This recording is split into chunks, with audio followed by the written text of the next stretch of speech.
Hi, welcome back my YouTube channel. කටුවනෝද වලින් හදමුද රසම රස ice cream එකක්. සමහර අය කටුවනෝද කන්න අකමැතිනේ. හැබැයි මේ විදියට හදලා දුන්නොත් අනිවාර්යෙන්ම කනවා.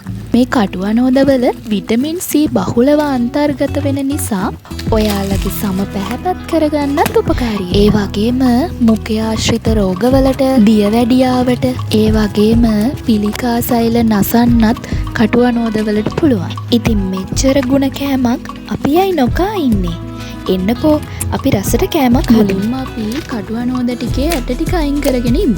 ඊළඟට බෙන්ඩ ජායකට දාලා අපිට අවශ්‍ය ප්‍රමාණයට අපි සීනි ඇඩ් කරගමු. වතුරත් එකතු කරලා හොඳට බ්ලෙන්ඩ් කරගමු. බ්ලෙන්ඩ් කරගත්තු අනෝද ටික ඔයාලා කැමති විදියකට කැමති හැඩයකට ෆීස් කරගන්න ඕනේ.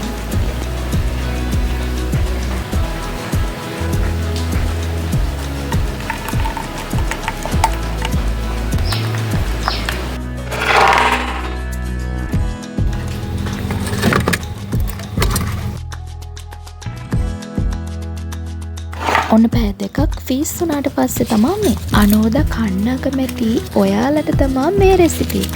ඉතින් මෙහෙම හදලා බලන්නකෝ. අනිවාර්යෙන්ම හදලා කමෙන්ට් එකක් දාගෙන යන්න අමතක නොකර මගේ channel එක subscribe කරන්න කියලා ආදරෙන් මතක් කරනවා.